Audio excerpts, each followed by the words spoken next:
Hello, hi everybody, and welcome to this session today. I'm just really asking everybody to mute themselves just so that we can all hear like each other.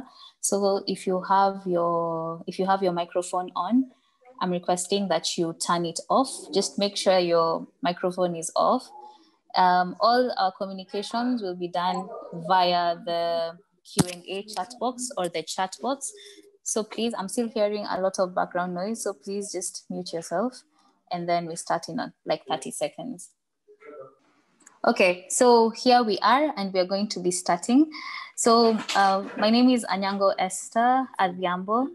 I am a pharmacist intern and I'd really like to specially welcome each and every one of you to this breakout room where we'll be discussing a very important topic that's affecting each and every one of us. And the topic of discussion today is tackling unemployment in pharmacy. So before we start, I'm going to take us through a small introduction of who will be speaking to us. And then after that, we'll just quickly delve into the conversation. So I'm also just currently trying to admit people who are joining in. So you just bear with me a sec. So a few ground rules and announcements just before we start. First of all, I'd really like to thank each and every one of you for attending this session today. So participants ideally should be muted during the entire course of this session. What we'd want for you guys is to mute yourselves because I'm unable to have that setting for all participants, yeah? So then please ask your questions via the Q&A tab at the bottom of your window, and all the questions shall be addressed by presenters on the Q&A tab.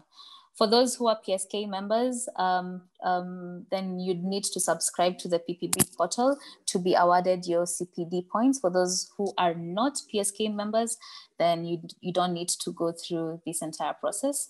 For KPA members, the attendance list shall be shared with your officials for awarding of your CPD points. So please just note also that this session will be recorded and will be available for, on the PSK YouTube page for those who have registered for the conference. We also do recognize that we sent this message out to students and young pharmacists who are not part of PSK and who did not register for the conference itself, because we thought that it's a very important session that all of us really need to come together and have a very candid conversation. So our panelists, I will go quickly and introduce who our panelists are. Okay, of course, but before we do that, I will introduce myself. My name is Anyango Esther Obvyambo. I am a pharmacist intern currently on my last rotation. And I am also a member of the PSK COVID-19 task force, specifically a member of the case management, infection prevention and control subcommittee. I am also an intern at the International Pharmaceutical Federation, where I work under the FIPWISE initiative, which is basically Women in Science and Initiative. I went to school in the University of Nairobi, where I graduated last week, and I have an interest and passion in clinical care, clinical pharmacy, and clinical research. It's an absolute honor to be here and to be able to moderate this session. I will introduce each panelist and I will ask them, if possible, after I have gone through their profiles, if they can show their videos and just say a quick hello to everybody. So our first panelist is a young pharmacist who is known to many of us, and his name is Dr. David Obvyambo. He is also an intern and he is the co-founder of Right Culture, Health and Social Innovation. He has a passion for and commitment to improve access to quality healthcare services for all through his vocation. He supports CAPI and as an administrative assistant, coordinating the association's advocacy work. And before this, he worked with the Kenya Healthcare Federation as a project assistant. Obvyambo served as the president of the Pharmaceutical Students Association of Kenya, KEFSA, in 2016 and 2017, and he has held other leadership positions while he was at JKUAT. So as I mentioned, he runs this social enterprise that I'm sure many of us who are young have encountered in our social media platforms, or even just been involved in their work in one way or another. He believes he has a responsibility to leave the world a better place than he found it, and this guides his work. So thank you so much, Dr. David, for being here. If you could just unmute your mic and say hello, and then we'll move on to introduce the next panelist. Thank you, Esther, and thank you everyone for being part of this discussion. I look forward to a great and engaging discussion. Awesome, thank you so much, David. Next, we have Dr. Louis Machogu, who is very well known to us and is the president of the Pharmaceutical Society of Kenya, PSK. Dr. Louis, he works with amazing individuals and teams in transforming Africa's healthcare into a functional and sustainable ecosystem for all through MedKit Network Limited. He has previously been recognized for various awards, including Jacobs Well Awards, Men Impacting Differently, Top 40 Under 40 Business Leaders in 2016, Top 100 East African Business Finalist, BD Africa, ILO Launchpad. He is devoted to and enjoys learning more about healthcare enterprises, both startups and SMEs. Speaking change and growth, individuals seeking balance around their marriage, raising children, hobbies, as well as men challenging themselves into leaders who leave a worthwhile legacy in their areas of service or influence. So Louis, he considers himself, he is a husband of one, a father of 3 children. He's a learner, he times infinity. He's an ex-failure transforming leader. He's an entrepreneur, an investor, Mr. President. He's a founder of the MedKit Network. He also founded Haltons at some point, which was sold in 2019. So Dr. Louis, it's an absolute pleasure to be in this panel with you. Please unmute your mic and say hi to the audience. Thank you, Dr. Hi, everyone. I'm really looking forward to this conversation. I can see we are 60 of us. Remember, unemployment is beyond young people. Unemployment is in any sphere of of your service or your training. So I'm looking forward to the discussion. Thank you. Awesome. Thank you so much, Dr. Louis, for that. Next, we have Dr. Juliet Konje. Dr. Juliet is a pharmacist and Director, Technical and Clinical Service at Marie Stopes, Kenya. She has over 10 years experience in the pharmaceutical industry with experience in manufacturing, distribution, and regulatory compliance. She's a long-serving member of PSK and currently the honorary treasurer of PSK. She has previously served as a secretary of the Federation of Kenya Pharmaceutical Manufacturers, a board member of NQCL, member of the Healthcare Regulations and Quality Standards Committee of the Kenya Healthcare Federation. She's currently pursuing a course in leadership and management in health at the University of Washington and has previously worked with Coopers, K-Brand, Dawa Group of companies, and Glenmark and GSK. It's an absolute honor to have you, Dr. Konje, with us. If you could unmute your mic and say hi to the congregation, audience. Hi, Esther. Hi, everyone. And looking forward to this session.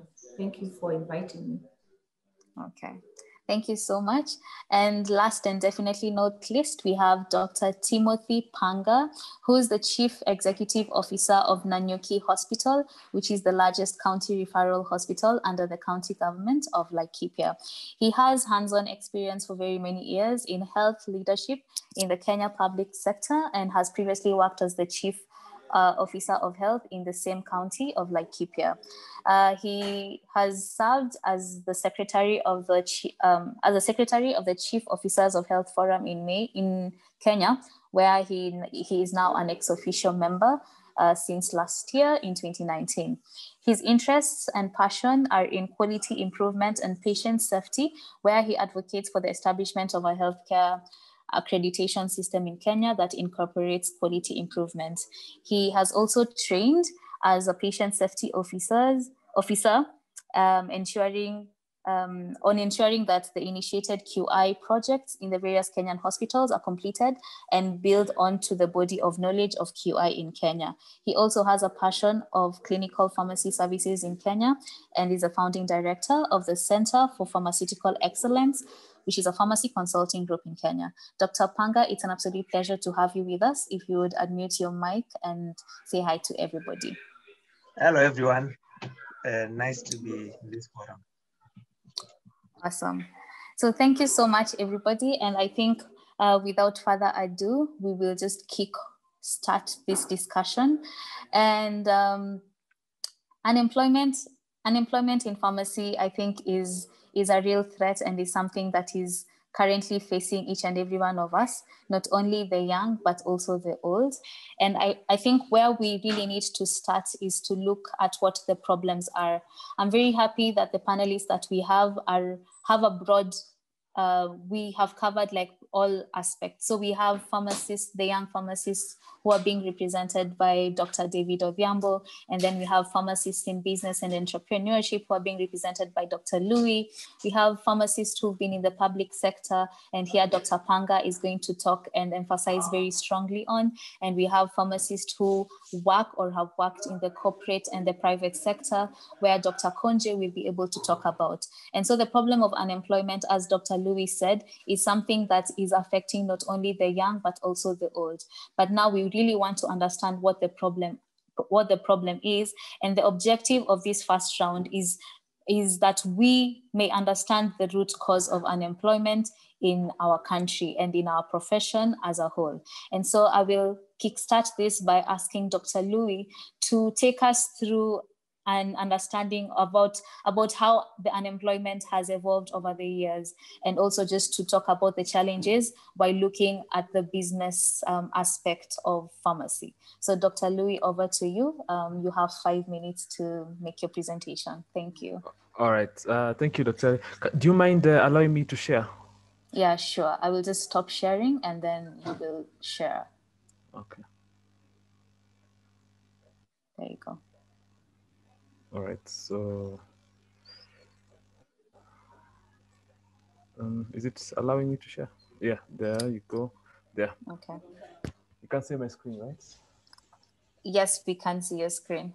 Okay, so the job I was given was to share how did we reach here, yeah?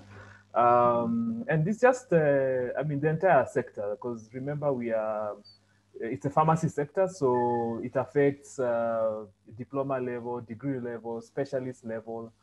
Everyone is sort of affected. So we start in 1974, pharmacy training in the country, globally even, by the way. Yeah, if you check in WHO, Dr.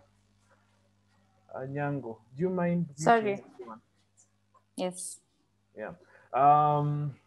So the entry level used to be globally. Anywhere in the world you'd go, WHO, it would be pharmacy technician and technologist in Kenya for that purpose. So it was a diploma level was the entry level. So for Kenya in 1974, let's say mid 70s towards the end, we started training in pharmacy. And I think even Dr. Rashida Man, our chief guest, was in the pioneering class. Yeah. And what ended up happening is, so training started in 1974, B-Farm level became the second entry level. That means at primary care, we could all run pharmacies equally. Yeah? So again, that change happened. In 1999, the doctor title came for pharmacists to, especially pharmacists working in the direct patient care. Yeah, that came in 1999. There was a boom in community pharmacy. So post 1999, there was a boom in community pharmacy patient care for both pharmacists and pharmaceutical technologists. There was a boom in private sector distribution. So that's where you start seeing Omaeras and the rest. Then there was a boom in private sector distribution. I think it's the same thing. Something I needed to have written there, yeah. Then there was, in early 2000s, there was a growing number of quacks. So people met at that time and said the reason was because of leasing licenses and the low number of pharmacists available to practice, yeah. So that was identified as that time, and it was left packing. We started seeing a growth in community pharmacies, especially for farm techs, and that's both, yeah. And that's so community pharmacy, especially for farm techs, because there was a large number of tertiary level colleges training farm techs. So that was addressed at that point. So I think trying to reduce the number of quacks. Later on, there was a growth in public sector jobs, supply chain again. That's where you just go and deal with the commodity. That's so a rise in number of pharmacists in public sector. I think in the earlier row, you see that I wrote there was a lot of complacency, a lot of comfort because of the diversity. People were in different sectors. Some even went into clinical research and things like that. There was lethargy and abandonment in PSK because PSK could no longer, create. If there's a meeting for PSK, maybe community pharmacists are the only ones discussing. So then the guys in other industries felt, this is not really our home anymore, yeah? So there was abandonment of PSK. It started happening in the early 2000s towards where we are right now. There's also growth in universities. Pharmacists are being trained a lot more. Do not disturb. So a lot more pharmacists are being trained, but again, no one is defining what they're meant to be doing. What is the entry levels? Where are they going to be referral levels? No one is thinking about that. Yeah, so we just train them. They'll sort the issue when it reaches. Collective bargaining agreement by KMPDU came just before devolution. So what happened is there was negotiation. It increased the salaries again. Public sector became the most preferred sector for employment because you easily got in and you got a salary of 250,000. I mean, you just showed up and go arrange medicine in quotes, yeah. As you have heard the parliamentarians say, and they started. So when devolution came, the governors say, why do I have to employ someone for paying just because a license is required, or they will do procurement and supply chain. And so the farm techs are there, and they are far much cheaper, and the job is to do supply chain. So why not give it to them? Even if you are the employer, if you are the governor, again, if that's the only value that is being measured, you would give that job to that level, yeah. So then we moved to specialization came in. Again, all things changing in our sector, but because again, we abandoned our professional societies, there's no, we can't perceive the change, how its impact is happening, and how can we intervene. So beyond 2010, we started seeing corporate chains of pharmacy, again, heavy on supply chain. We just want a place where a client comes with a prescription, we give them the medication. If I can move to the next slide here. So what are the three things that are bedeviling us? So if you look, and I'll speak primarily on the pharmacist, yeah? I think the biggest issue was the definition of who a pharmacist is, yeah? Both, if I jump to the regulation part of it, because the law defines us, the regulator defines a pharmacist, and even a pharmaceutical technologist, as someone who just handles the commodity. That's all. There's no service related out of that. There's no, bringing in your mind to it. Yeah, you're not really a practitioner. Even if you're called, there's no the work that you're coming to do. So, are you a custodian of health products and technologies? That's the supply chain definition, and that's, the traditional one. Yeah, we've all done well in there. And that's now where we are all, the entry level becomes, that's been our entry level for both the diploma and the pharmacist, and even for quacks, yeah? because it's a place that you bring the medicine, we'll just dispense it, yeah? And the next definition is the one of, are you a doctor that diagnoses, evaluates, and resolves medication-related problems? This is an area we haven't really shown value, yeah, to the employers. And the employers here are the governors, if indeed you want to be employed by the governors, yeah? They do not see that there are medication-related issues that need to be diagnosed by a doctor who's called a pharmacist, yeah? Again, we have not really embraced that, and so I'm just presenting the hard-hitting facts so that we can again know where to really address. Yesterday, those who were in the morning presentations, you heard that we are only doing a half of the quota that we think we are doing to meet the drug-related needs, again, to meet the desired outcomes of self-effective and efficient use of medication. That was by the Honorable Fellow Professor Ndemo. So there are 4 things we are meant to be doing. Drug selection, yeah? Is the medicine appropriate? Is it indicated? Is it for the good reason? Yeah. Is there a good reason that it has been picked? Yeah. Is the medicine effective? Looking at the formulation, frequency, duration. Is the medicine safe so that you don't give a pregnant mother the wrong medicine and things like that? Is there compliance? Yeah. And here, there's the product provision. Kupea patient dawa mwambie 2 mara 3. Uchukue pesa yake. Or are there records being kept for follow-up? So again, compliance, there we're only doing a half, yeah? So that's why that statement reads out like that. So if there was someone to pay you, if the governor is meant to pay you or to perceive your value, you know, they need to see those 4 things, yeah, being done. To say, I think from our training and all that, some of these things can only be trained on the job or us to do to go ahead of the regulation. Of course, the last one is starting with the end in mind, especially, and coordination, especially in policy and regulation. This hasn't been the case.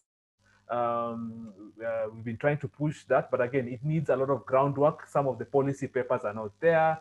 If you guys were in the earlier morning presentations, you see the work that is being done by MOH. It's being done now, yeah, because they're seeing their gaps, yeah. So I'd like to leave my presentation there for the purposes of just setting the tone and just giving the facts so that when we are addressing the issue of unemployment, we remember how did we get ourselves here. Esther.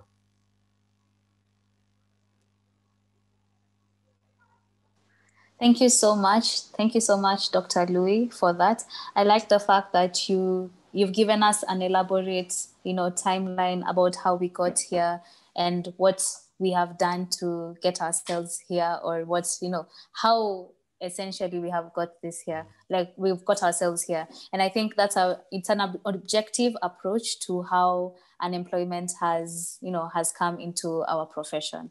And so as we continue, then I'm going to ask Dr. David, to pick up on that and just to talk about how this is affecting young pharmacists and how the problem of unemployment is really, plaguing young pharmacists, before we move to Dr. Konje and Dr. Panga, who are going to talk about, their experiences in the public and the private sector, respectively. So Dr. David, over to you. Thank you so much for the elaborate discussion from your end, Dr. Machogu, the president. It's good that we can acknowledge the milestones, the progress that has been made, and the challenges that we've been facing all along. And on my case, as you've suggested, that I would take it from the angle of what are the challenges being faced by young pharmacists in terms of unemployment.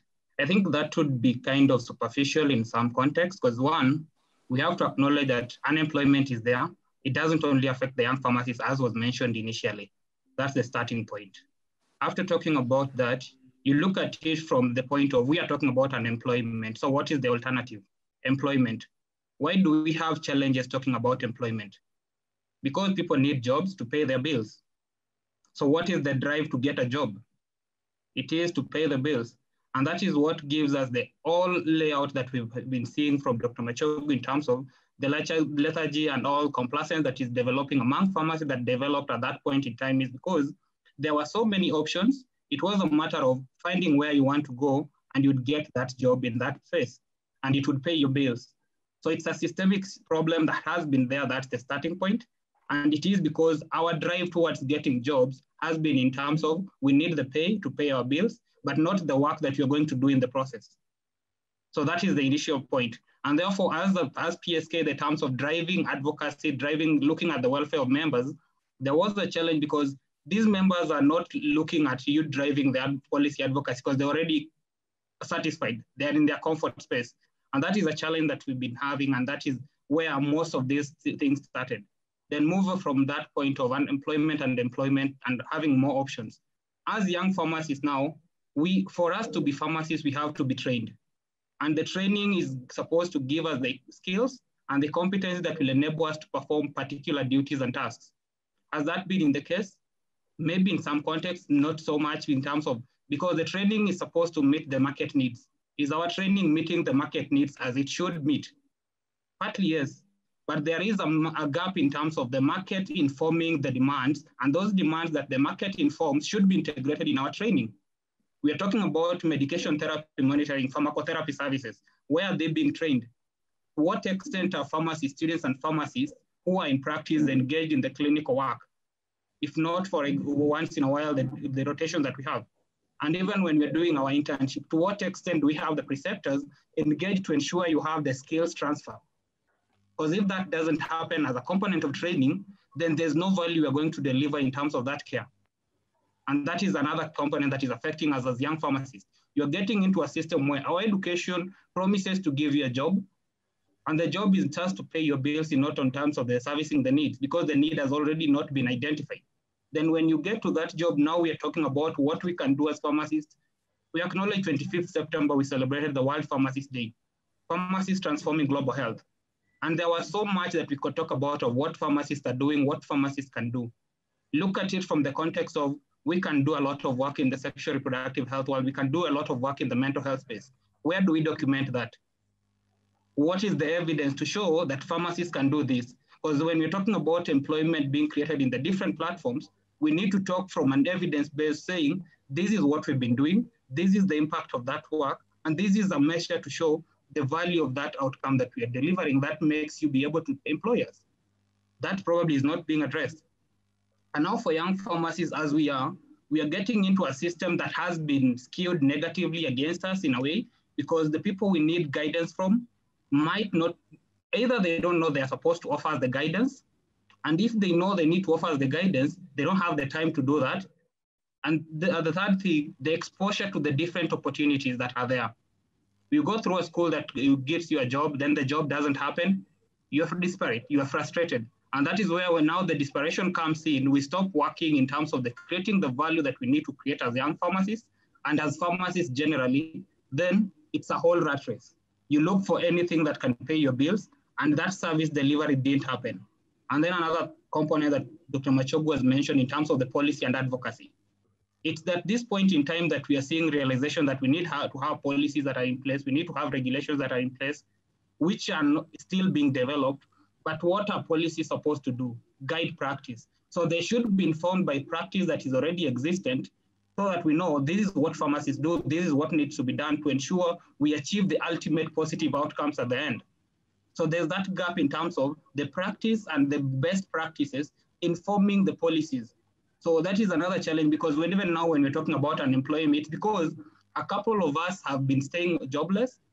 And when these people are jobless, it's not fair for anybody to stay jobless. They can't take care of bills. And beyond just the paying of the bills, the employment gives you a definition. It gives you a purpose. It anchors you can say, this is what I do. So when that doesn't happen, that is why we are responding to a need, a problem that is already in the market. How can we look at creating a system where we are proactive in the sense that we inform the policies and the policies create opportunities for our people? So those are very critical challenges that we have to engage and look at how we can address them. Personally, I would say I've been privileged to be with some people who have guided me along the journey. I'm looking at what can be done and how things can be done. And at the same time, we try to create platforms where even if you don't get the immediate payment and all, you get some kind of exposure, you know what needs to be done in a particular space. And those are critical. And that is a challenge that we can even pose to our senior pharmacists who are in the room. What platforms are you engaging to expose some of the young pharmacists who are in the space? how do we know opportunities that exist? We know unemployment exists because we don't have a job, we don't have a pay. But beyond that, what next? Okay. So those are very critical things that we need to look into in this discussion and see how we are going to create a system that serves as a profession and serves the whole entire pharmacist, fraternity, and healthcare system. Thank you, Esther. Okay. Thank you so much, David, and thank you so much, Dr. Louis, for that exposition. And I think as we continue to go and, try to look at what the problems are, I'd just like to also just, reiterate that we want this session to be a session of hope, so that not only do we have problems, but then we still move forward. There are brighter days coming. And so I thank you so much for highlighting the issue of training and the issue of policies that are failing us and not allowing pharmacists, to define their roles, and also a lack of mentorship and a lack of guidance by the older pharmacists. And thank you also, Dr. Louis, for pointing out the aspects of, the changes that have happened over the years that have plagued not only even our profession, but even those of people who are around us, and how we have, in quote unquote, how we are not doing whatever we are supposed to do, and how pharmacists, also abandoned the society, PSK Kenya. But also, as we go forward, I'd really like to bring Dr. Konje on board, who is going to talk from her own personal experience. So Dr. Konje, I'd like you to really tell us about your experience, and of course, you tie your experience to also the problems that are facing the private sector, so if you can mash up the two, so that we can also just draw inspiration and draw a few lessons, even as we start to tackle the problems that have been plaguing the profession. So Dr. Konje, over to you. Thank you, Esther, and I hope I'm audible. Yes, you are. We can hear you very well. Okay, thank you, David, and everyone who's attending this session. Indeed, this is a very interesting topic, and it keeps coming up in each and every session that we have. As you have mentioned, what I'm going to discuss is based on my experience working in the private and in the corporate sector, and therefore there may be many other experiences or related solutions. And so I would not say I have the answer to, each and every question. So I think we have a session where we'll talk about our stories, but just to, narrow in terms of what are the challenges that the private sector or the corporate sector is facing with, I would say in general, human resources or the young graduates that are coming into the market. I've sat in various interviews. I have looked at many CVs across, and you can usually just filter by having a look at the CV and knowing this is the candidate that I would want to interview for a job. So what the corporate sector grapples with is they need ready talent and resources that can fit in. I used to have a boss, and I have had pretty, tough bosses, and they have built me, to where I have been, who used to tell me, we are not a training institution. So, the expectation is that today you get hired and, you go through induction for a week, and then you pick up from there, and, people want to see results, which I know is really tough, but that is the truth, is that, people don't consider, if you've gone to school, people don't consider that you come in and, we retrain you, because retraining you is, time and money. Another problem is that, and I'm looking at it from the employer side or from the companies, is affordable talent. So as you know, in the corporate sector, bottom line, you'll always hear about bottom line. And what is bottom line? Basically is that you're running a business, and you have to balance, your profit and loss account has to balance, and you have to make some money. So even if you're looking into recruitment, you're looking at, what can I afford that can come into, do the work for us. So affordable talent is something they grapple with. And that's why you find that, what people say, expatriates come in And I would see this because I worked in manufacturing for a long time, and it became a big issue because we would see the local manufacturers bringing, expatriates to come and fill in positions while we were saying that we had our own, local talent that we could tap into. But what the pushback we would get is that, is there, a graduate who is willing to come into the position, deliver so much as at an X amount? Because unfortunately, what has always happened is that people benchmark with the pay that the government gives. So there's always that expectation that if I'm going into a private company, they must pay me more than what the government is currently paying, which is really, a misconstrued way of looking at things. So that is also the challenge that, the corporate sector has, getting the affordable human resources locally that, as I said, I can fit into the roles that they currently have. Innovation and efficiency, as you know, everybody's talking about innovation. It's like the new kid on the block, and everybody's talking about innovation in all spheres. We need innovation. We need new ways of doing things. We need efficiency, because with innovation comes efficiency. And you can see all this, even the technology we have right now, it's all about innovation and efficiency. So, and this is also pegged to our current training. If I know we used to joke previously that the lecturers are using the notes that they used for training in the university 20 years ago. It is not applicable now. Yeah, it will not apply. Things have literally, things have totally changed. So there's no way that we will have innovative minds if we are not training, people to be more innovative. And I think the government has realized that, and that's why we are even moving from the 844 system into the CBC curriculum, because the whole idea of the CBC curriculum now is to allow people to think for themselves and to be more innovative.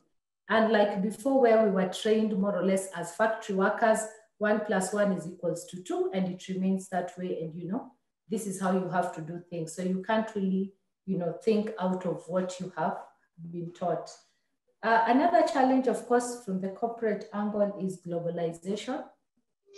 And I've worked with multinationals, and if you look at how the corporate sector looks, a country, it's a market, and they're looking also at global resources. So they share global resources, there's a competition. But here I'm happy to say that as Kenyans within the region, and you can take it from me, you can take it from the bank, Kenyans have always been known to be, very, very high quality human resources in Africa.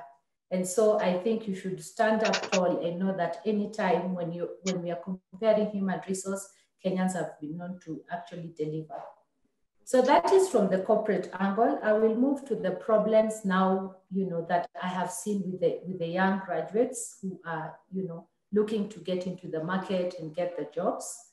And therefore, so that we understand where the gap is. So you've understood the corporate angle, what are their problems? And now let us look at our problems as, young graduates who are looking for jobs. So we are qualified, but we are not inexperienced. So we are qualified, we have gone to school, we have our papers, but the problem is we are not experienced. And experience, counts. Opportunities to learn, where are these opportunities to learn? Are we looking in the right places? Where are these opportunities to learn? Because you need an opportunity to learn and grow. You have to start somewhere. Another problem, I think, is greater expectation. And I think David has rightly put it, that when you... statement, has to mute. There isn't. Sorry. Somebody has to mute. Please mute, please, Cynthia, please mute yourself. Okay. So greater expectation. So David has talked about it. The thing is, you go to school and there's, a grand expectation that has built on this young graduate. And it's, not the right expectation. So when they hit the ground and they find that things are very different, it's black and white out there, then that really, bogs them down, and they are not able to deal with, what they were expecting vis-a-vis what's on the ground. So not aware, there is no awareness of the market dynamics. And again, this comes in training. And I know that we've been talking a lot of training. Our graduates trained, what are they expecting out there? What is the perception of a pharmacist? Yeah, what can you bring on board? What can you do? Globalization still touches on us. Yeah, and this is where then the opportunities are. So it's a coin with two sides. Globalization does hit us hard because there are certain opportunities and jobs that we can do locally, but you find either they are outsourced, to some other country, or we get resources from a different country. So we miss those particular opportunities.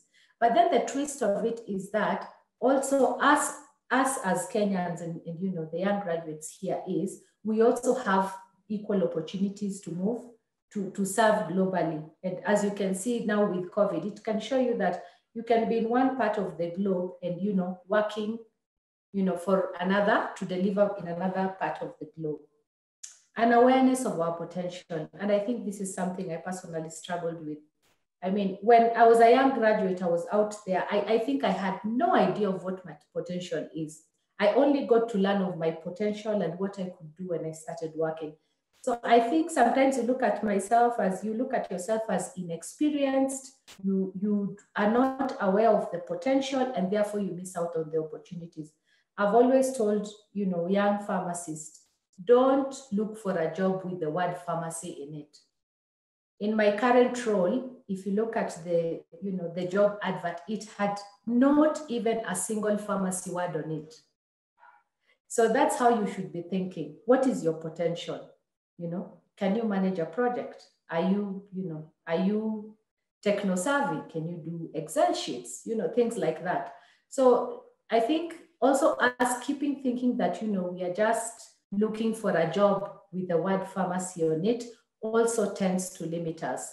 And there are opportunities even for graduate trainees. Why as a pharmacist, if there was an advert by Equity Bank for graduate trainees, why wouldn't you apply for that job? Why? And that is where we miss the opportunities, because you do not know, what other opportunities you can build on from this particular stepping stone that you have been given. So I don't want to talk so much. I would share more experiences in the next session, but I hope I have tackled, where the problems are and you can see the gaps. Back to you, Esther. Thank you so much, Dr. Konje. Thank you so much for that very organized exposition about both in the private sector and what the young graduates may be suffering from. And just to reiterate what you have said about how pharmacy is so diverse and how we as young pharmacists may be unaware of our potential. In the chat box, Vincent Nyandoro has said that pharmacy is a profession with diverse areas to provide service. We need to acknowledge that a pharmacist can work in the pharmaceutical company, regulatory affairs, community, hospital, journalism, academia, and research, etc.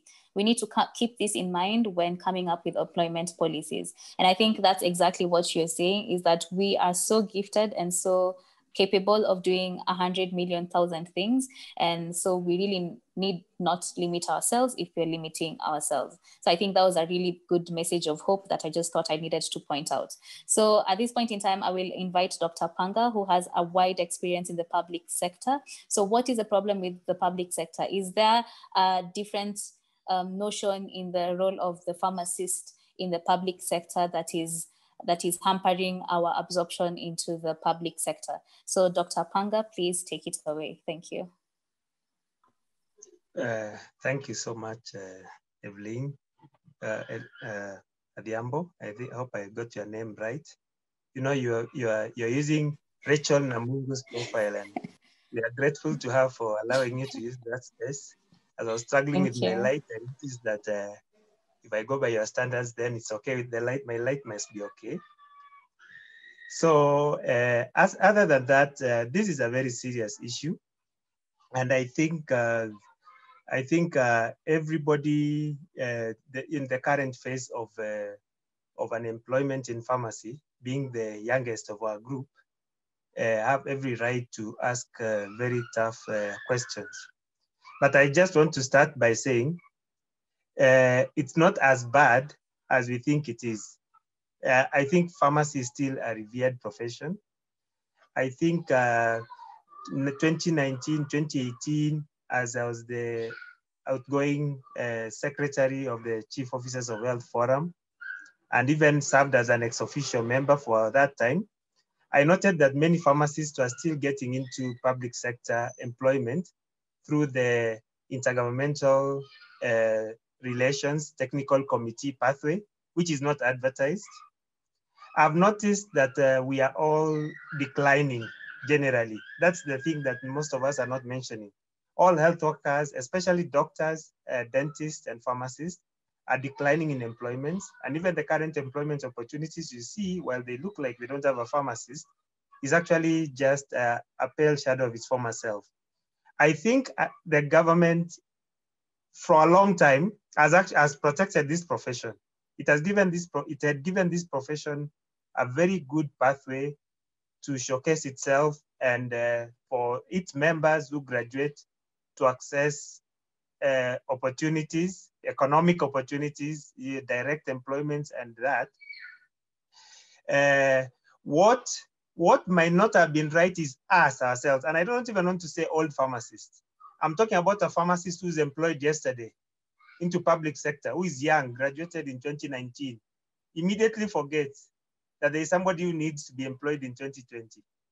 I think it's not it's an employed pharmacist versus unemployed ones, and I think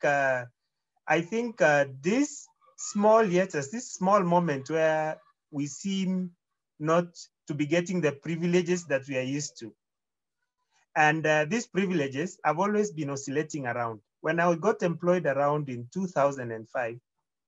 And anybody who's in public sector, and I've checked my facts right, even among the staff working in the hospital where I am, there's a gap between 2000 and 2009 where hardly any nurses were employed. And then after that, they came in huge loads of numbers under ESP program. So government policy shifts it's very dynamic. It changes every single day. And what we need as pharmacists is to see the problems that we have in 2019, 2020 as an opportunity not to have these problems recurring in 2022, 2023. The current gap we have a 3-year action gap of action before we change the perception. And everything we do starts with the people who are in the sector. We start with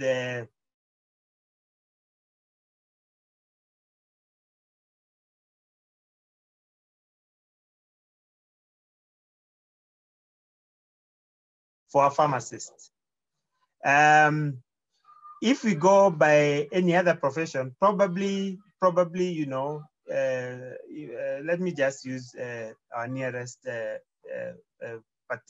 healthcare workers, whether it's a nurse or a doctor. When you can't get a post-mortem done in a hospital because of shortage of doctors, somebody will raise the issue. I think our leverage is not on. Our leverage is not on I will walk away and my service will not be provided. No, I will walk away and patients will not be safe. If we should make that discussion the center of our focus, patients will not be safe if there isn't a pharmacist in a healthcare system.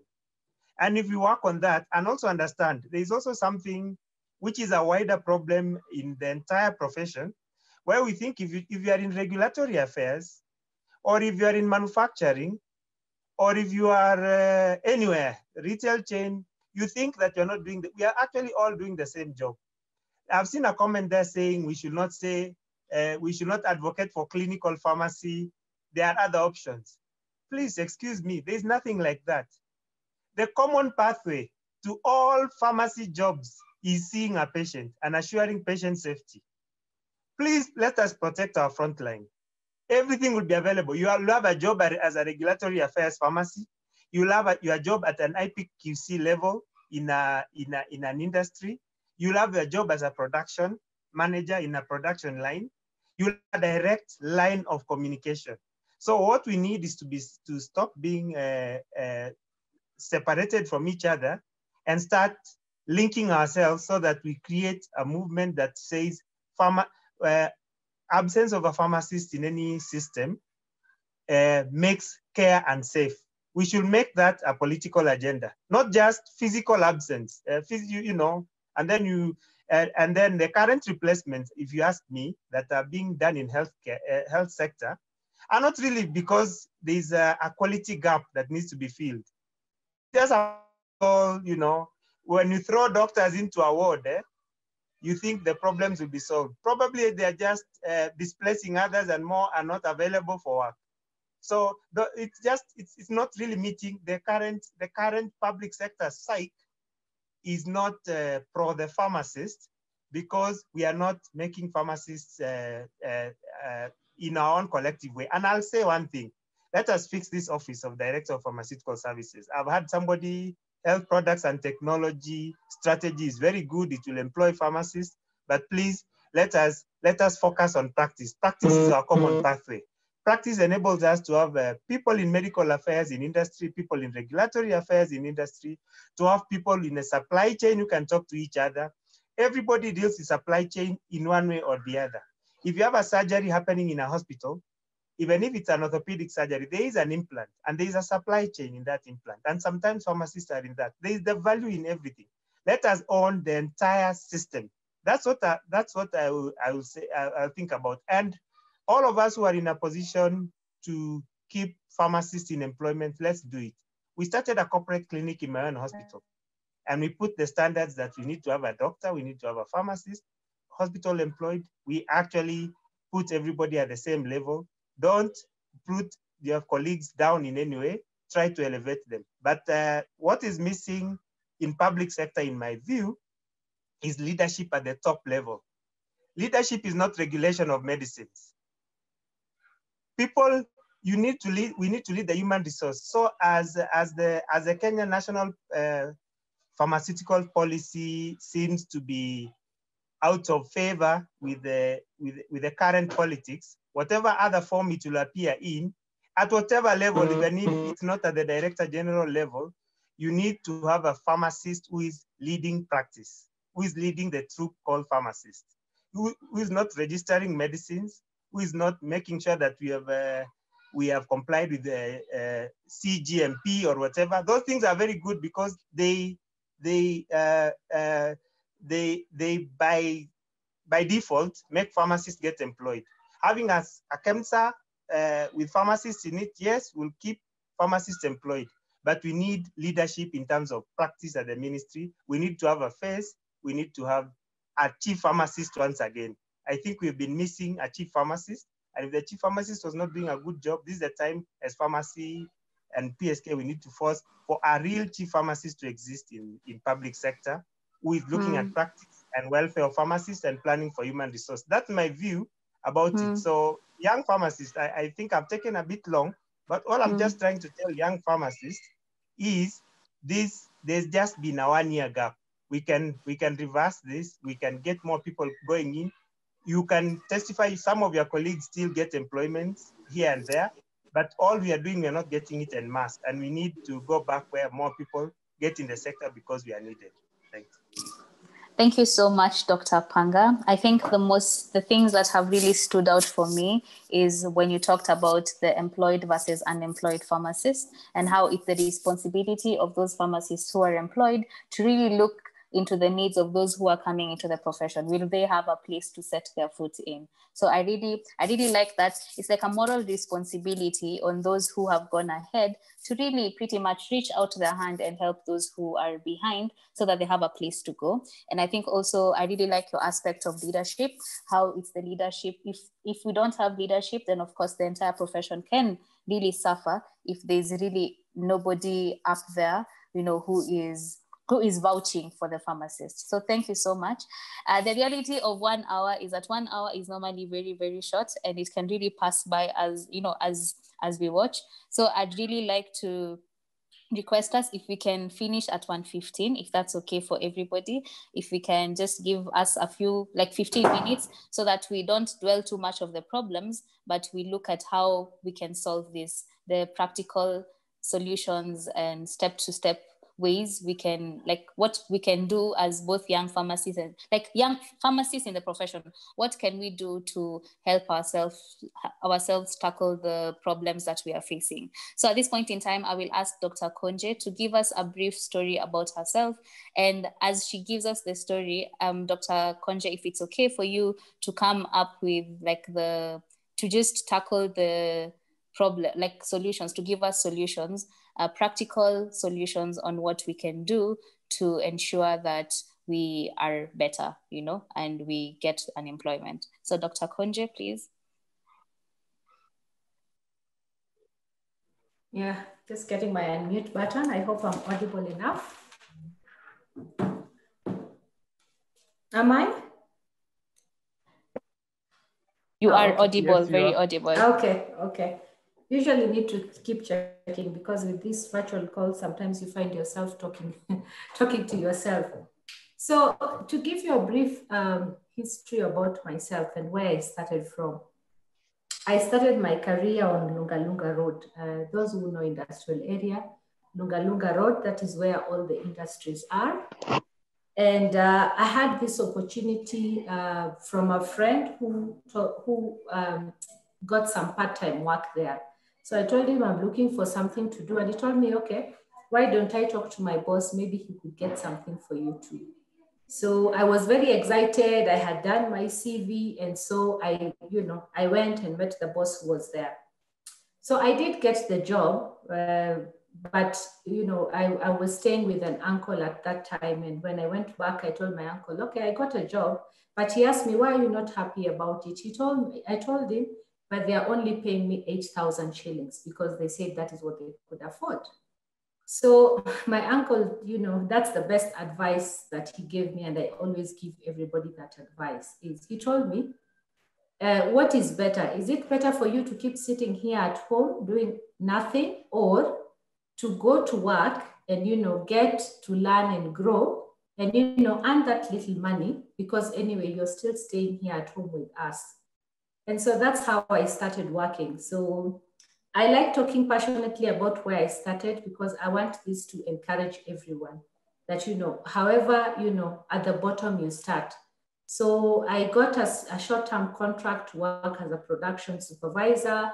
We were manufacturing syrups. I had to get into my factory grounds, and I would sit with these ladies who do the packing and, but the boss at that time wanted somebody like a pharmacist, because then we would understand things like, what are the volumes requirements, make sure every bottle is filled up. So I did pretty well. I worked very, very hard. And after 4 weeks, I got an increment to 12,000 shillings. And at least at that time, I would get money in the bank, because previously, if you earned less than 8,000 shillings, you'd be paid at the cashier's office with a brown envelope. Anyway, long and short of it, I worked there for 6 months, and that's before I started my internship. So finally, we got posted for internship. I did my 1-year internship. I was at Jude that time. I know those who are aware of Referral Hospital in Kisumu. Now it's called Jude. And I did both my retail and my hospital pharmacy. And then I came back to Nairobi with Dawa group of companies that I finally worked for. I did my internship there. So anyway, during my internship time is I worked hard. I was, hungry for growth and learning. And if you find that I went back to work for the same companies where I did internship, because I had made an impression and they knew about me. If I applied for the same, oh, is this the Juliet who was here? Oh, we liked her, she did a good job. So I didn't have to struggle much to do the interviews. So I worked in manufacturing in about 4 or 5 years. Then I got, I like reinventing myself. So I got out of manufacturing, basically saying I want to move out of the factory, because we were always in the factory. I moved into regulatory affairs. While in manufacturing, I did both production and quality control. And then I moved into regulatory affairs. I think that time is when the Pharmacy and Poisons Board were getting into the CTD dossier, and it was quite a complex dossier. And the reason why I could do the CTD dossier is because I had experience in manufacturing. So for me to do a module 3 of the dossier, it was nothing for me because I had interacted with all the technical documents. And from regulatory affairs, I did a bit of compliance. Compliance is a big issue for most companies across, and it can be compliance at every level. It can be regulatory compliance, business compliance, and just having people in place to ensure that people are doing the right things at the right times. And that's how finally I got myself to my recent assignment. I would love to talk about this maybe separately, but I want to go straight because of time in terms of, because there's always been a blame game between the young and the older pharmacists, yeah? And Louis has talked more about it. But learning from my experience, and I can say what has propelled me or got me to where I am is build your brand as a person. Build your brand, whatever little that you do, build your brand, leave a good name, because your reputation is everything. Yeah, if you don't have a reputation, then you don't have a brand and you cannot sell that brand. So whatever little assignment you're given, do it to your best. Even when I started, being more involved with the PSK, and like now, Esther, you're doing a good job. You're already starting to build your brand, and we are getting to know who Esther is. So you've already started building your brand, and it's going to pay off, 10, 15 years from now, even though you might not look like you're seeing it. Get involved, just what I'm saying, your places of work, create an impact, yeah? It's not always about the money, yeah? I know money is very important, but if you put money first, then you cannot learn and grow. So I would say that, let us look at, building our skills, learning and growing, and then the money will follow, but it's never the other way around. The money doesn't come first. It is your skills, it is your brand, it is your expertise that always comes first. Work on your weaknesses. I think this is something that we are also realizing as pharmacists. We were so into the chemistry and into the technical stuff. And then myself and Dr. Panga, when you find yourself in leadership position, you find that you have so many challenges that come with leadership. And it's good that, Dr. Mashogu is already doing this, is, working on your leadership skills, because it is not easy to be a leader, but you get to learn as time goes by. For us, the older pharmacists, I would say, the past is under the bridge, and, we're already talking about, policy making, participating in policy making. We've always wanted to get a pharmacist at least to go to parliament, yeah, because that is where the laws are made. So if you know that you are a politician or an aspiring politician, let nobody, I think when I initially joined PSK, people used to say, we don't want politics. Without politics, you are not going to get anywhere. We have to be part and parcel of the solution. And that is why we have to get our people also in these political positions and in these policy-making positions. As Dr. Panga has said, the people at the top have to advocate for, what pharmacists do, yeah? And also mentoring and coaching. I know this is an overused term, and sometimes we don't even understand what is mentoring and coaching. But if you're working, and again, I'll just give a practical example. Esther, even with planning for this conference, I know you've been working with the committee, you've been working with Daniela, and that's already mentoring and coaching. And they are, training you and showing you how to, manage people and organize things, yeah? So that is also what I would also like to talk about. Putting our selfish interests aside, I know that has also hurt us as pharmacists in the past. We have some very historical, I would say, I don't know what the right term, I'm trying to get non-abrasive term, but I would say we've had misunderstandings in the past, and that has also led to us missing out on a lot of opportunities in the future. And I know you've heard about this. So can we be the generation that changes things, when we are in positions, when we are given those opportunities, as you make the decision for, what is good for you, can you think about the others, Always think every decision that you make, know that it will have an impact in the next 5 or 10 years. As Dr. Louis said, we were also young pharmacists at one time. And if you see the young pharmacists group on Facebook, we are the people who started that group when we were young pharmacists. But of course now we are no longer in that. So the same, the reason that led us to form that Facebook group, and we were vocal at that time, it is the same, place where you are in. So continue to consolidate your efforts and, think about everyone, and don't be selfish when you're making, certain decisions. I think we suffered because certain decisions were made in the past, which were definitely not, forward looking. And that is where we are right now. So take calculated risks. I've seen Lily has put on the chat. We as pharmacists are usually very conservative, and that's why I kept, you need to get out of that box. Yeah, everybody is looking for a permanent and pensionable job. But I would say with the globalization, and I see it, and I keep saying, even my own children, I do not foresee them having permanent and pensionable jobs. The government is soon going to move into contracts. I think in the next 5 years, I don't think the government will be giving people permanent and pensionable jobs. And that's just how the world is moving now. People come in, you come in for 6 months, 1 year, 2 years, you do your deliverables and you move on. And that's how the world is working. So the hard reality is permanent and pensionable jobs are going to be a thing in the past. And I can see it coming, and you can take this to the bank.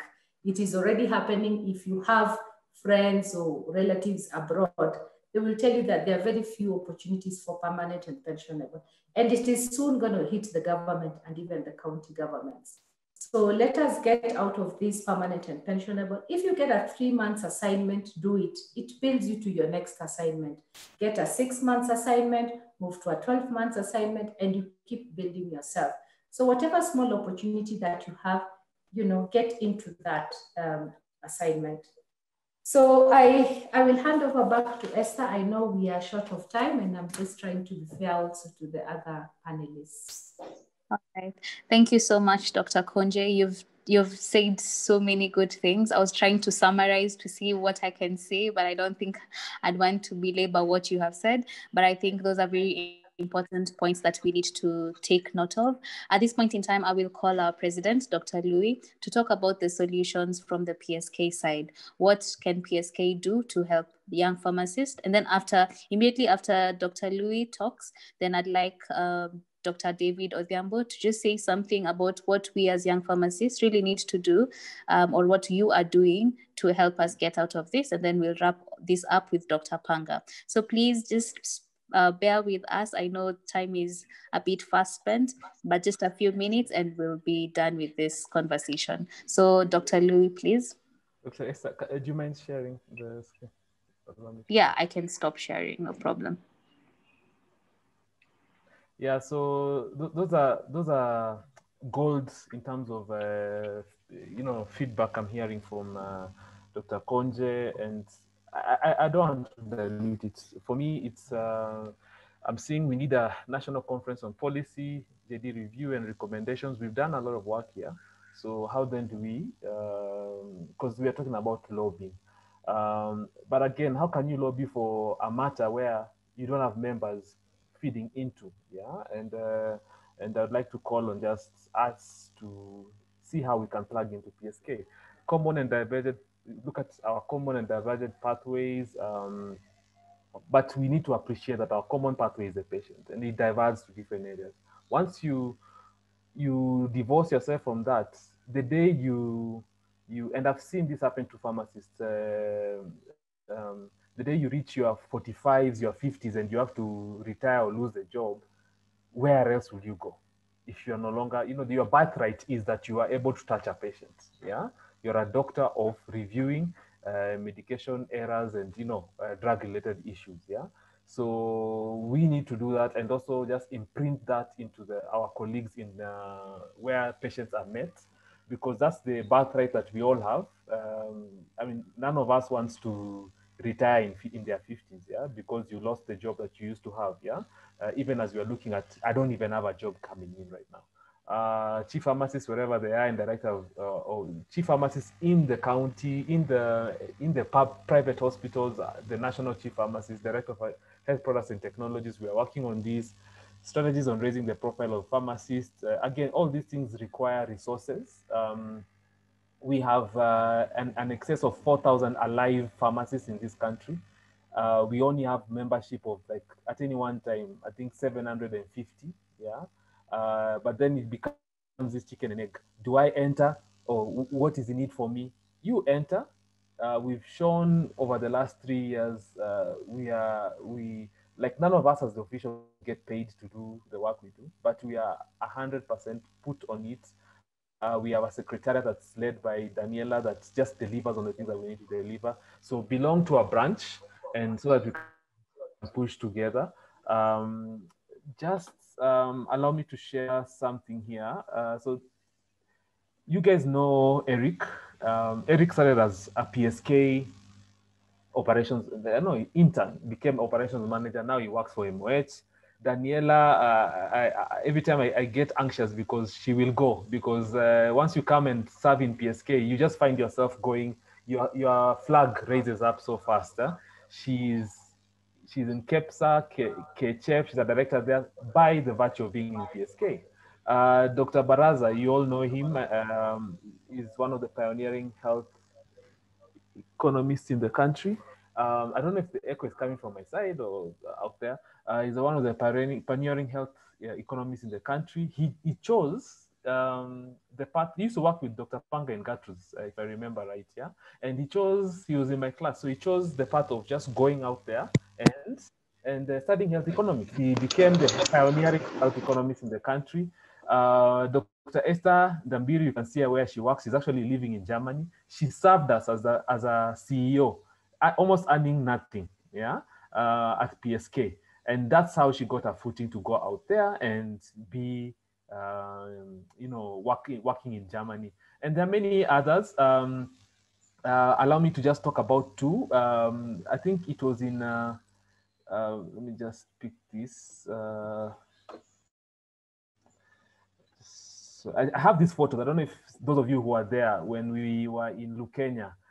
This is the time I was campaigning for PSK president, and we brought all the young pharmacists, young students.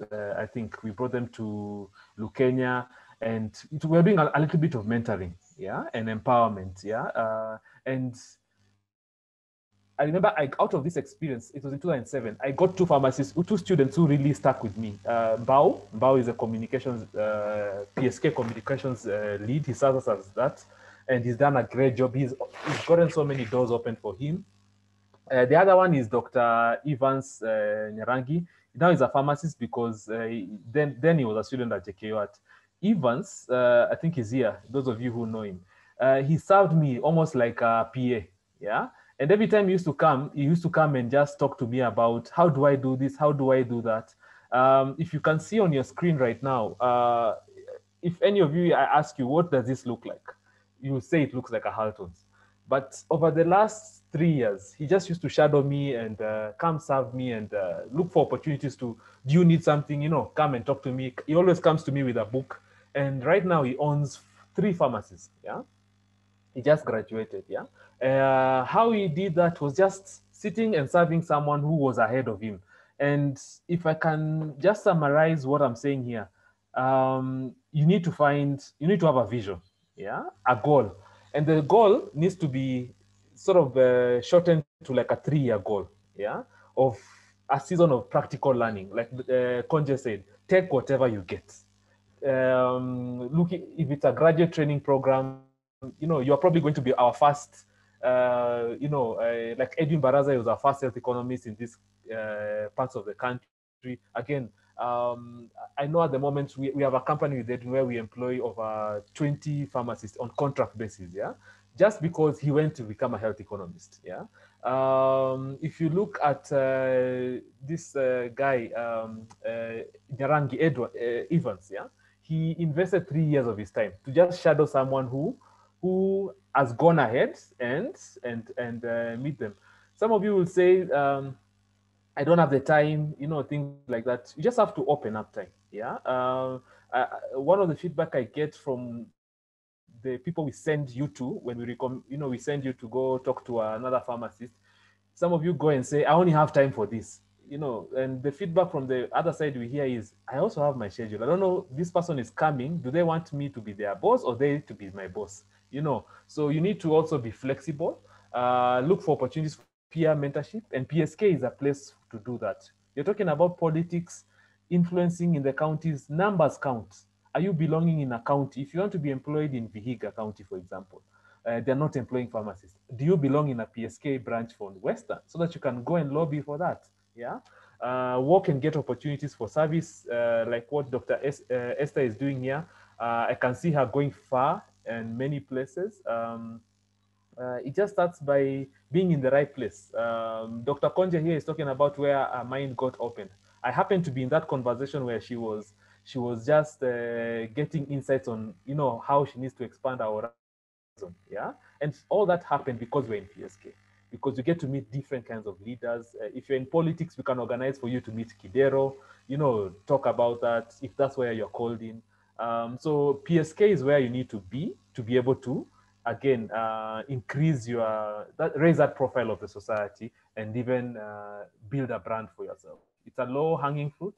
So my challenge to you is just belong to a branch, reach out to the PSK CEO and see where you'd like to be plugged in. Back to you, Esther. Thank you so much, Louis. And I totally agree with you that sometimes, and I know, speaking from a young pharmacist point of view, sometimes it's so easy to blame the older pharmacists and people who are ahead of us. But the problem is that we don't engage. We don't go to where the pharmacists are. When there's a PSK conference, when there's an event, then you don't show up. So I think what I'm getting from you is that pharmacists, young pharmacists, and even the older pharmacists really need to engage and come together and make the society stronger. So because of... And PSK is that platform. So because you'll be wondering, where do I meet an older pharmacist? Don't worry about that. Join PSK and we will organize all that. Yeah. Totally. And also just like my involvement, and I'd really like to give a shout out to Dr. Mandeep, who's volunteered herself to mentor a pharmacist who really needs somebody to talk to, somebody to guide. So this is what happens. And I'd really like to also commend, some of my classmates, some of my former classmates who've joined in. This is where you get people who will inspire you and who will make you believe in the profession again. So at this point in time, Dr. David, if you don't mind, please. Sorry, Esther. I'm seeing an important point here. There's someone asking about waiving previous fees. If you're not aware, we waived the membership fee for previous years. Just come in the current year. And if you keep not joining, you will keep accruing waivers, arrears, yeah? So just join now, tell others to join. They are no longer arrears. Just join in the current year and we move on together. And yeah. So don't create a barrier for yourself. And PSK is not just for any sector. You come in and you drive the agenda for your sector. Yeah, someone else comes in and drives the agenda for a different sector. So it's a home where we all we have a space to play in. Sorry for taking time. No problem. Thank you so much. So now we'll move over to David. Obvyambo, please, if you can just give us like a parting shot, about what we need to do as young pharmacists. And then Dr. Panga, you will wrap this all up with a message of hope and something that we can carry home today when we go sleep. So Dr. Obvyambo, over to you. Thank you, Esther. So I would try as much as possible to be as brief as I can. I saw a comment that most of the people who are affected are young pharmacists from a friend of mine, Alfaxad Kibagendi. Definitely we are the most affected because most of us are not getting entry jobs. That's for a fact. But we have to find a solution to our problems. You want to keep complaining every other time and pointing fingers. And some of the critical points that have been mentioned here in terms of engaging with others, positioning yourself where you get the network, the mentorship that you need to be able to do the work you need to do, and to be able to create an opportunity for yourself and for other person. That's very, very important. Getting my first job, actually I'm 1 year out of school. My first job was with Kenya Healthcare Federation, as was mentioned initially. It was because I served in KEFSA, and through serving in KEFSA, I got to know about that's Dr. Elizabeth Walla. And because of her, that contact, I needed to support somewhere before I did my board exams. And in that case, there was the East Africa Healthcare Federation Conference. They needed somebody to support. It wasn't that much of a pay. It was barely covering my costs. But in the process, I got to know about every other aspect of what happens in the spaces, getting to know the people who can guide you in the process. So that is what gave me the chance to move from Kenya Healthcare Federation, Kenya Association of Pharmaceutical Industries. That was courtesy of Dr. Anastasia Nyalita. If it wasn't for Dr. Walla getting me to KHF and KHF giving me a platform to know about Dr. Anastasia Nyalita, who is also a pharmacist actually, I wouldn't have been in CAPI. So those are the networks that you have to get yourself out there and get positioned where you can get the value, and these people are going to support us as much as we can. Complaining won't get us anything. Two, after schooling, we get to our internship positions, which are now guaranteed, as I can say. What are we doing in our internship places of work? You have 6 months in a hospital, then you move to primary health centers, and over that period, there's almost nothing you can document or you can say you did in that facility. And that's something that has to come from us as young pharmacists. We need to do something. During our period at Kenyatta National Hospital, that was for the first 6 months, there is a project that I'm working on neglected tropical diseases. It has received funding, and it's supposed to be funded because it's an initiative that I initiated, engaged a couple of pharmacists to work on it. But if I didn't take that initial initiative and waited for a job, probably that pay wouldn't be there. So what are we doing in their places of work? Or are we going to keep complaining that PSK is not doing much, the elder pharmacists are not doing much? What do you do with what you have at that particular point in time? And how can you create value in it? Because, for example, and that when we do such things, it's what's going to open up doors for other people. When you're opening those other doors, for example, the research that we're doing on neglected tropical diseases, we need to get somebody to help with data analysis. We need somebody to help in the data collection. So who are going to help us in this if it's not the very people? But if we didn't initiate that program at that facility, then it wouldn't have been done. It's not going to exist. So that is where we need to plug in and see what value can we create in the spaces where we are. And that is also going to contribute to advancing the profession and opening more doors. The same experience at Kasarani Health Center where I was for 2 months. At Kasarani, we established the NCDs clinic, which is being launched. And with the NCDs clinic, we have support of Access Foundation, the Ministry of Health and Nairobi Metropolitan Services. So we're supposed to launch a NCDs clinic, which should be offering lifestyle education and wellness program, ensuring access to medicine, the supply chain component of health, and engaging the industry so that we have better rates for this pharmaceutical, because affordability is an issue. If I didn't get engaged with the community person, especially the clinic officer in charge of the facility, this wouldn't have been happening. But it's because you get to engage and see what value can we create and how many doors can we open in the process. If we are not going to do that, we are going to lose as pharmacists and we'll keep finding figures which might not help us at the end of the day. And that's a very critical thing that we have to acknowledge. Then beyond that, how are we transferring that to open doors for other people? From KEFSA, I got to see that the exposure was critical and getting to know what as every other person has said, pharmacy is diverse as it has been, and we have so many opportunities. But unless you expose, you'll never see how diverse pharmacy can be. So how do you know the diversity? Get the exposure. And that is one thing that I'm proud that with the work we've been doing at Agriculture, we host a number of discussion, number of sessions, and currently there's a group of 10 pharmacy students who are part of our operational research task force. And there's one of them who will be making a presentation tomorrow on the future of pharmacy based on the work we've been doing over the COVID period. With that, you get to understand what diverse options are there, what areas can you plug in on your interest, and you create value knowing that value might pay out in the long term. We are not giving anybody money, but they're learning and they're getting the exposure they need. That exposure will pay out at the end of the day when you need a job somewhere. And that is something that was mentioned by Dr. Konje.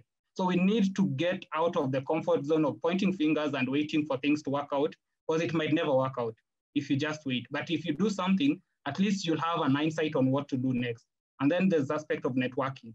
Network, engage, and do the much you can, and stop blaming every other person. Let's do our part. And for the elder senior pharmacists who are there, let's get to be guided by you, because we need your support to do all this that we are doing. For example, as a pharmacist, what we do at Agriculture, we don't have much insights as much, but because I have a pharmacist somewhere, I have a community farm, like a farm tech who is somewhere supporting me in this, I'm able to do the work. Currently, during the PSK COVID response meeting that we had on 13th of August, we had the presentation on impact of COVID on community pharmacies. It was because I interacted with the CEO of Philips Pharmaceuticals. We did a survey, and that survey informs practice in terms of how can we support the community pharmacy practice. We are seeing people getting into community pharmacies. How do we enable them give value to the people who need that service? And how do we enable them continue the work they're doing? If that doesn't happen, it won't be there for any other person to get a job. We won't see how to improve service delivery. And we're talking about pharmacists as health service providers. What service are we providing unless we get to engage? So those are some of the things that we need to get out of the comfort zone of blaming people and looking within and having our selfish interest of looking for a job. Yes, we need a job in the immediate moment, but what happens for the next person who might be your brother or your sister who's doing pharmacy? And if you find other cadres of practice, what if that person is your sister or your brother or your kid or your niece or your nephew? We need to create more opportunities by opening up the spaces and do the much we can. For the senior pharmacists, offer the guidance we need. We don't know much. Personally, I have less than 1 year out of school, and I need that guidance from the senior people. And Dr. Machogu, with the work you're doing with MedKit and support from PSK, Dr. Daniela, it's been critical in terms of seeing what we can do, how we can collaborate, and plugging into PSK as a platform to empower pharmacists and advocate for the interests of the profession is the key thing that we have to work toward, as well as knowing what we need at the moment and what needs to happen in the long term. Thank you, Esther. Thank you so much, David, for that. I like how you emphasize that the older generation really needs to guide us, like it's a demand that we are asking or we are requesting kindly that they need to guide the young pharmacist. And I think the principles that you have drawn out not only apply to young pharmacists, but anybody who's young in whatever way. You can be young in the profession at 30, at 35, at 40. And so I think the principles that you have talked about and the lessons and the demands that you've talked about really cut across the profession. And so at this point in time, I'd really like Dr. Panga to come in with a conclusion, just sort of mash it all up and talk from your point of view, what really needs to be done, even for those who've been in the sector for a really long time. And then I will close with 30 seconds and we'll be done and over with this. So Dr. Panga, please, it's your turn. Thank you so much. So many people have said so many good things, and really not being able to be employed makes it difficult for you to be of impact to anything, including your personal life and beyond. And because of that, we should all, old, young, retired, whatever state we are, think about this as an personal issue. So I'll start by saying develop yourself, irrespective of where you are. Whether you are young, you are old, keep on developing yourself. I always believe when you have not sorted your own family and your roots, you'll not be able to make an impact to your health system.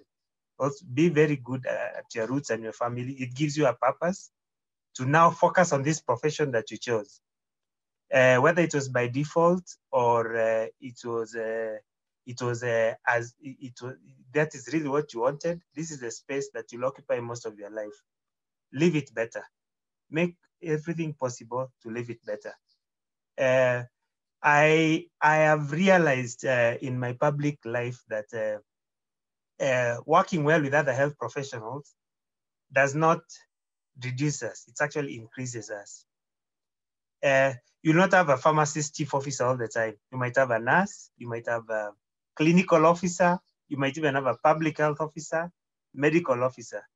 Make sure that when that person is making that decision, or at the PS level or director general, they always think pharmacists are required in this health system.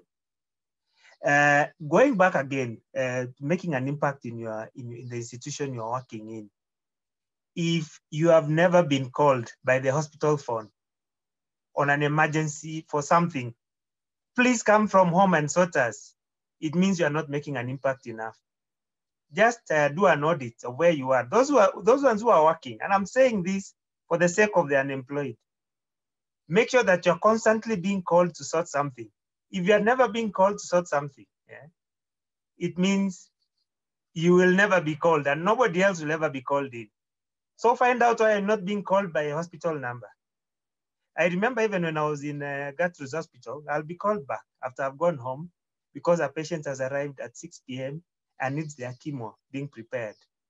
And beyond just mixing, they also required me to check the surface area calculations if they were right.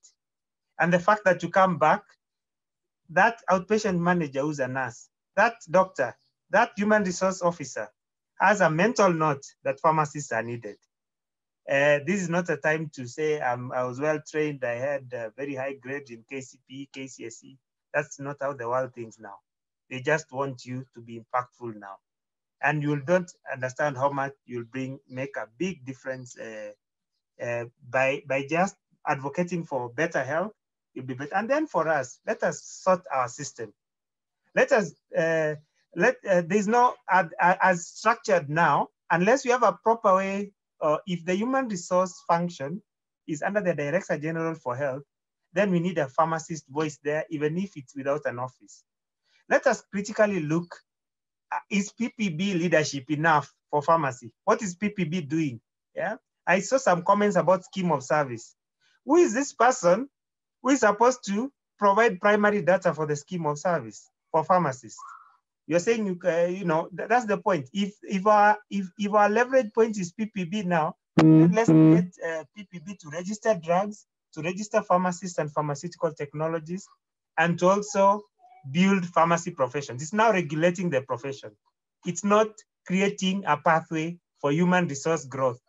And a family thought ahead, who is thinking, what is our human resource needs in pharmacy in 25 years, even if at a draft level, for the approval by the Director General and the PS and Cabinet Secretary later itself. And remember, a government does not just plan for human resource in public sector. It also plans in private sector, even those who are in business. It comes up with policy papers for that. The point I'm saying is if we have all agreed that all hospitals need the leadership of a pharmacist to assure quality products, there are many hospitals in Kenya without a pharmacist. That's the point of a real head at the ministry. We need to make it our rallying call. I started with the four other friends, Center for Pharmaceutical Excellence in 2012. We kind of slowed it down a bit because we all got different public sector jobs. One of us is at the AMR Secretariat, a pharmacist. And she calls me once in a while, not because I have any extensive knowledge on AMR resistance in Kenya. She just knows where my heart is. And I remember when I got to deliver like a consultant kind of for the ministry, and we were looking for people to do like come up with a report for the session where we are training. We got one of the contacts among the young pharmacist group to give us 3 other pharmacists to be rapporteurs and to help us in that journey. Those young pharmacists were very brilliant. I can tell you, pharmacists are very brilliant people. They pick knowledge and they made our work that we did on the side very good. That's the kind of thing I'm talking about. And if God blesses you with a lot of money at the end, leave a legacy and drop it back to the profession. There are very many rich pharmacists in Kenya now. Very, very rich people. Yeah, there is no more land to buy. I think it's time to invest in spaces that employ other young pharmacists, because I know there are some of us who are very rich. There are people who are approaching $1 billion, and that can employ so many people if you just, even if you can drop some of it at PSK, it will do something great. So that's what I want to leave at. Let's think about this profession. This is the profession. Let's think we'll all die one day, and we need this profession to have a very good name going forward. I think that's how I'll finish it, and that's how I'll encourage everyone that whatever we are now, even economies have a depression, and then they come up. Everything comes up. There's a boom and there's a depression, and it's what defines it is how do we react to this? Are we going to see how we're going to sort ourselves so that in 2025 there are more employed people irrespective of the sector where they are in? Let's go primary. Let's go very near patient, and we'll create a huge chain that employs so many people, including all the entrepreneurs in the health sector. And remember, all our colleagues in the industry, all our colleagues who are in the sales arena, they still require somebody on the ground to give them a market so that they remain employed. So let's make this a very long chain of pharmacy. If you don't have pharmacies on the ground, you'll have no one to be your market. And you need that market. Even if you are in GSK, you need the market for your product in Nanyuki Teaching and Referral Hospital. And we know that money somehow pays back and pays pharmacists up the chain. Thank you so much. Thank you so much, Dr. Panga, for giving a really good summary about what we've talked about today. And I think what I have learned so much. And if you guys did not have a paper and a pen, then I do not know why, because the points that have been really put forward are things that you can actually pen down and go back and refer and just ensure that you learned something, during this session. I think pharmacy is an amazing profession. I think it's very diverse, and I think it has possibility of very, very many things. And so for those of you who are out there and you don't have hope, or you had gotten discouraged, I really hope that this session has really made you understand where we have come from, what is plaguing us, and the solutions that you as a personal pharmacist, as a person, can really take towards making your life a better place. But I think it's a message of hope. And so I really didn't want this session to go in a problem. Sometimes when you dwell too much on problems, then it blinds you to the possibilities. And so I really would like to thank our panelists for bringing up the hopeful side of pharmacy. Dr. Panga telling us that this is just a dip, but then every single thing, that the good thing about having a dip is that you can always rise higher. There's always room for improvement. And so just be wise, and things that have worked in the past may not be the same things that that work right now. And so let's try to expose ourselves, talk to people, be innovative, and expand our minds to the current dynamics in the market right now. So ladies and gentlemen, I've taken so much of your time, but I'd really like to thank each and every one of you for giving me and the panelists your attention. I'd really like to thank Mr. President, Dr. Louis Machogu, for your insights and for even preparing slides, for going the extra mile to make us understand unemployment in pharmacy. I'd really like to thank you, Dr. Konje, for taking your time to really write down the points so that we understand what you're saying, and so that some of us can really pen it down. I'd really like to thank you, Dr. Panga, for your experience and your wealth of knowledge, and for breaking it down for us to understand as young professionals, as old professionals, and as a profession in general. And thank you, David Obvyambo, for your passion in what you do, and for how resolute you are about what you do. And I think very many of us, young and old, can draw inspiration from you. And thank you so much for everybody who joined in. For those who decided to let us see you with using your video. Sorry, my video is really, really, really, really bad. But I thank you so much for taking your time to even go beyond the stipulated 1 hour that had been set for this session. I really wish you an amazing afternoon. And at this point in time, I'd like to just officially end this breakout session, and you guys may leave at your own pleasure. So thank you so much. And I don't think I have anything else to say, but that may God bless you, and may your territories expand and improve. So thank you so much. You can type bye-bye as you leave, but you're free to. Thank you. Bye, everyone.